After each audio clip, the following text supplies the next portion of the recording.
What's going on, everybody? Welcome back to another episode of Gridiron Views, episode 5. It's just business.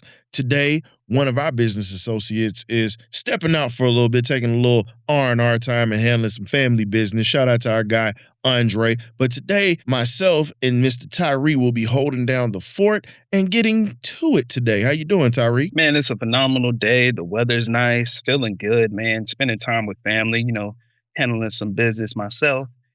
God is good, man. How about yourself, Ryan? Hey, man, I'm on the right side of the dirt today, and I'm just ready to handle business. Yes, sir. What we got on tap today, man, as far as the topics go? Man, pretty much we're going to be talking about ESPN and the NFL Network merger, and then also discarded quarterbacks today. So we got a few things we're going to talk about and how redemption can be as sweet as well as triumphant for those that are rooting for those teams that some of these quarterbacks come to. So let's go ahead and get to the business of things. But I like the way you do business. We pretty much have the first question. How will the ESPN and NFL Network merger change TV? The Disney ESPN acquisition of NFL Network and Red Zone gives ESPN an unmatched streaming mode, while the NFL trades off legacy cable operation costs for a direct 10% equity stake in ESPN's future. By merging two overlapping media infrastructures, the deal dramatically cuts production overhaul and unifies fantasy platforms and live distribution under one roof. For fans on platforms such as TikTok, YouTube, this means faster highlights and seamlessly multi-view streams in an all-in-one digital content pipeline tailored for modern-day attention spans. Yet, an all-in-one consolidation has its steep trade-offs when it comes to such things like price hikes and extra additional paywalls. However, consolidating two major sports newsrooms create a massive overhaul, lapse, massive layoffs to talent, tech crews, and production staffs.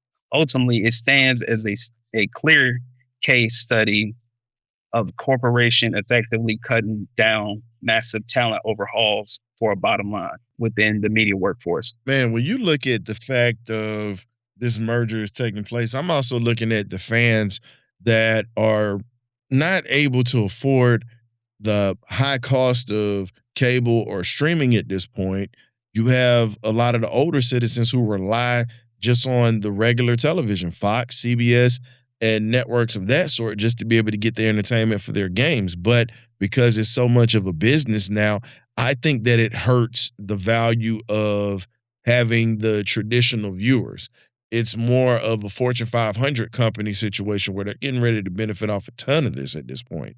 But when you really look at it, you're getting ready to merge, like you said, NFL Network, NFL Red Zone, and NFL Fantasy in exchange for a 10% equity stake in ESPN, and that's held by the NFL.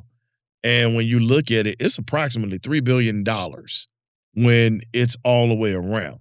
But I'm looking at the NFL ownership. ESPN now owns and operates NFL Network, and it's controlling both of the linear and digital rights. It's one of those things that I sit back and say, the NFL now is now starting to become the WWE when it comes to this side of the house. It doesn't feel like the NFL anymore. It feels like it's gone commercial at this point, and it's all about selling the brand. It's not about the game anymore. That's what I take from it, and I think that this consolidation is going to hurt a lot of the fans, in my opinion. I totally agree, man. Because I was just dealing with this last year when I was spending time with my uncle and auntie that loves NFL football. I literally had to go step by step and teach them how to download the apps. Like Ryan, like how the OGs be like, "What in the world? Where's the game at?" I was like, "Oh man, it's on let's say for instance, Prime Video. Oh yeah, it's on the ESPN app. What you mean? I can't watch it regular like you said earlier in the conversation, right? Like it's hard for them. If it wasn't for me being technology savvy, they wouldn't be watching football, which is a shame. Have you dealt with that with members of your family, or you had to deal with certain things? Have you dealt with that? I haven't had to deal with much of it with a lot of the older members in our family because you have a lot of the young folks that are technologically intelligent, and they're actually using that intelligence to help spread a little bit of that knowledge, just like yourself, with the older members who aren't as familiar with how television works now. So we're trying to help keep people updated and teach them some things. But when you really look at it, they say that the fan impact is going to be expanded access, enhanced fantasy experience, and red zone availability. For me, I feel like that this is pretty much going to be for the fans that are paying the most money at this point. It's a money grab. That's what I see it as. It's no longer about the game anymore.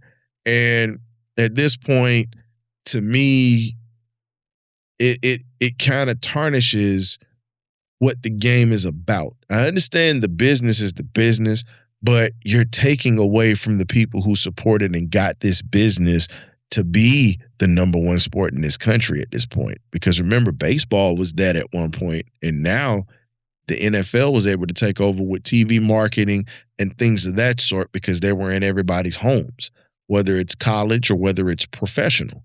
But now that you're having all the pencil pushers and pencil neck geeks, shout out to Mr. Classy Freddie Blassie. That's where I got the nickname Pencil Neck Geeks. That's where I got it from.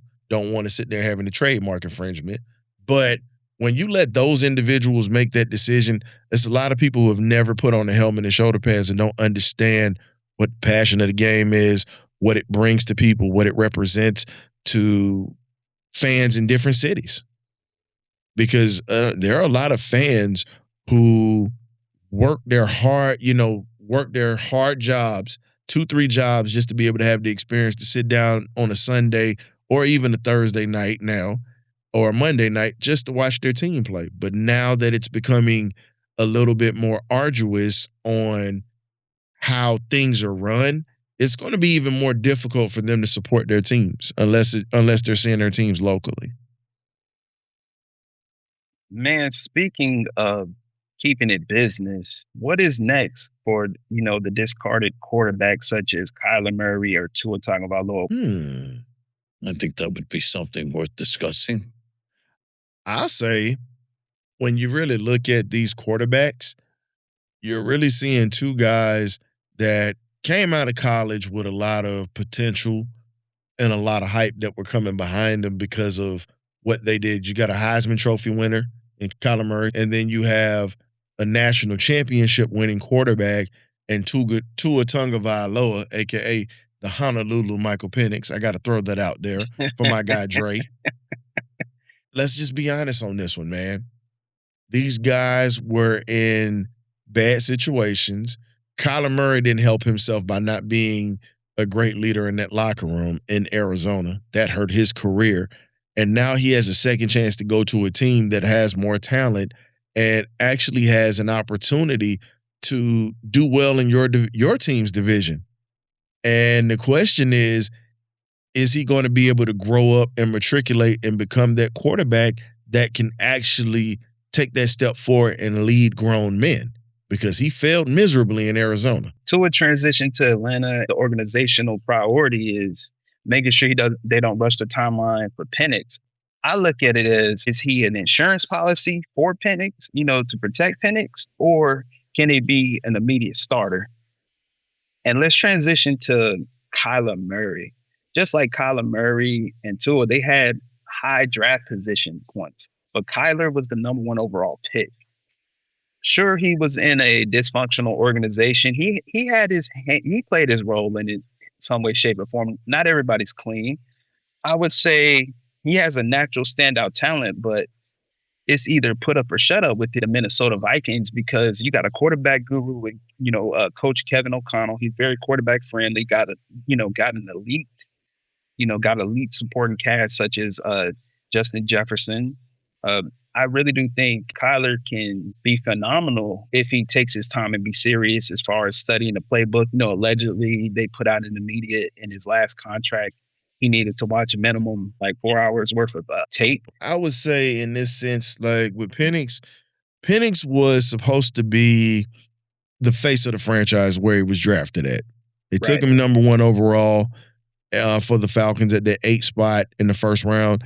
And just to be honest, that pick was a Terry Fontenot pick.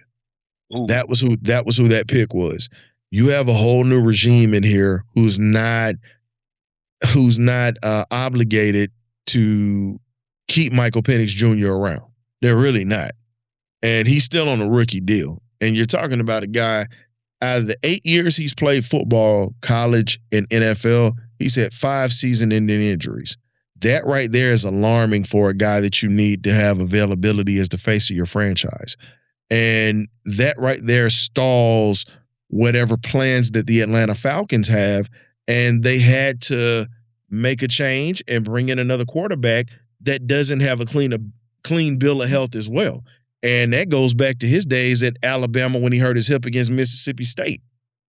And going from that to having an ankle injury with the tightrope surgery, and not being healthy in that SEC championship game that put Jalen Hurts back on the map with the Alabama Crimson Tide.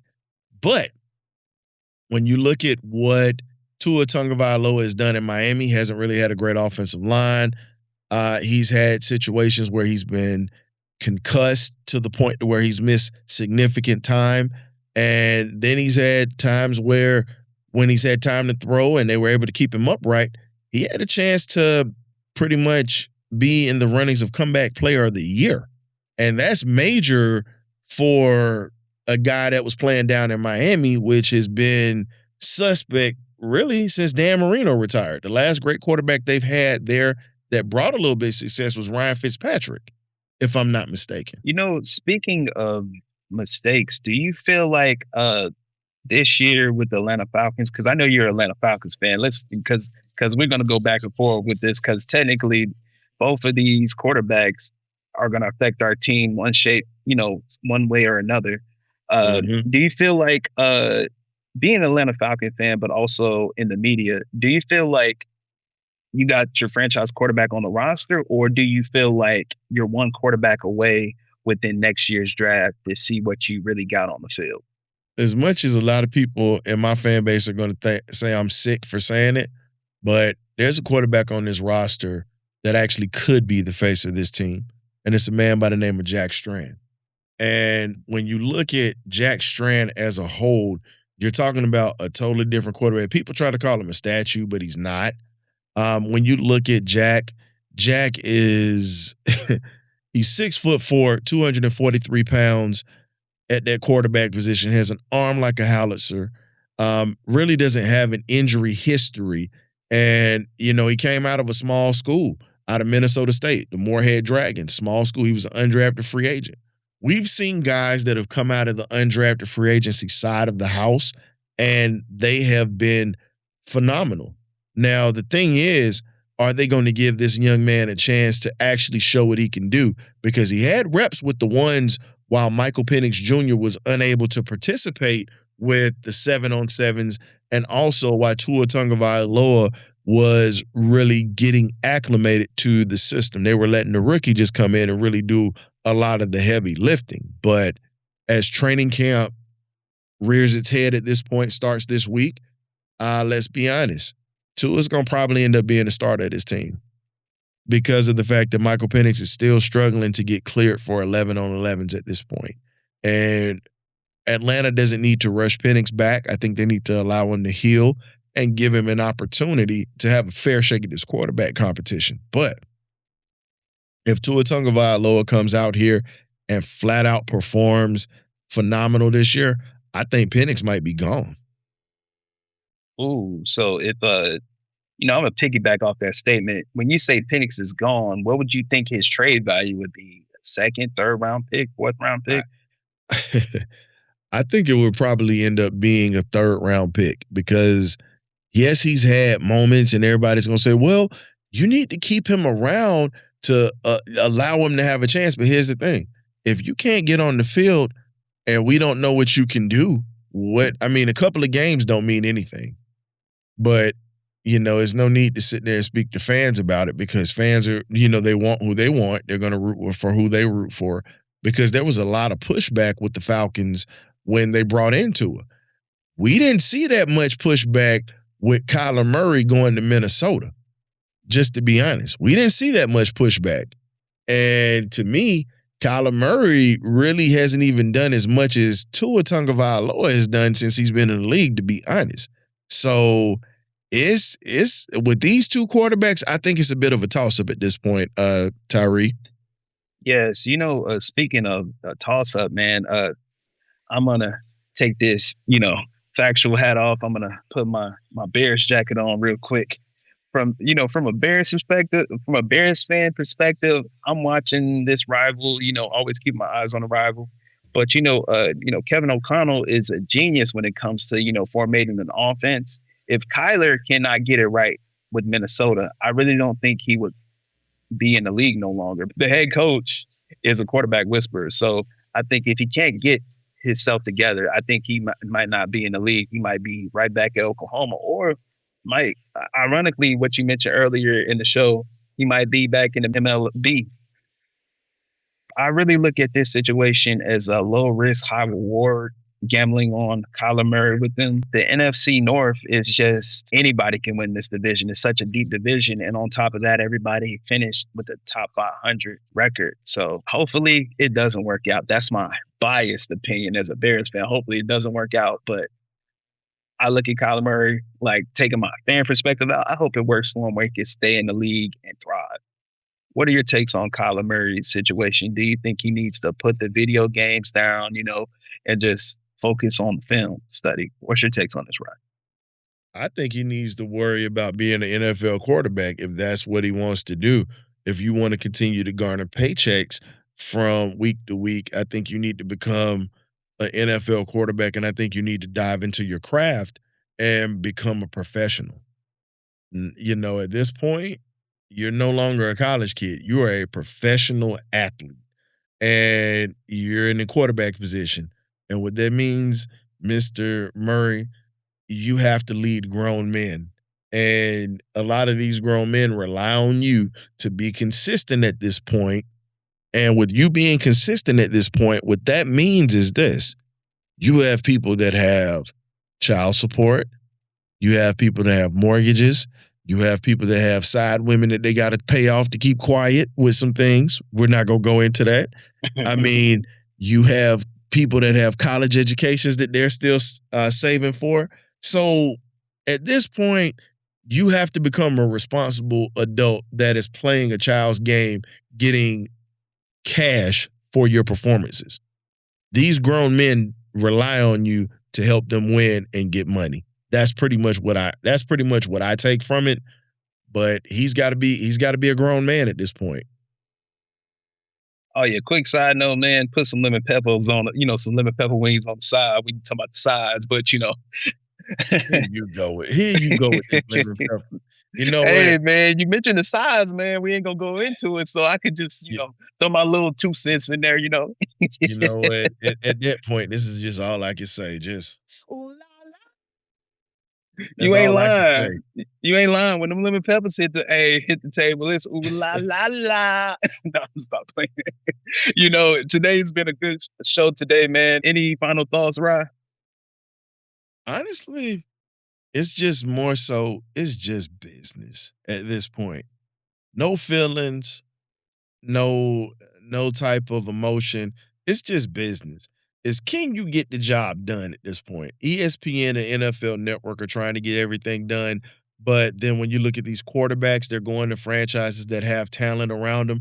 Can the question be, are these guys going to be able to get the jobs done, or are they going to continue to flounder and flop around like a wet fish on a dock and just pretty much have no kind of motion in the ocean? That's all I got. Hey, my take is if they not gonna hit in the positions there are with the amount of weapons they have, man, I'm gonna call it a fried fish sandwich, man, deluxe, man. What you want on the sandwich, Ryan? I got you. What you want? Just give me a little just give me 2 pieces of light bread, some tartar sauce, and some hot sauce and a little mustard. I Shoot, think we we're gonna gonna be be all right. we gonna be all right, man. Shoot, hey, we're gonna have a cookout, a fish fry. Look, we're gonna turn them into a fish fry if they don't hit in these positions, man. But they Hey, man. Hey, when you fry up that fish, it's just so We make it look easy. you know what I'm ooh saying? wee. And then when you take that first bite, all you can just say is, "Oh my God." That's all Hey you can man. say. Hey man, don't forget to say grace now, brother. Hey, Hey. today's been a good episode. It's just business. Gridiron Views, episode 5. I'm Tyree, and this is Riley Historian. More life, more blessings.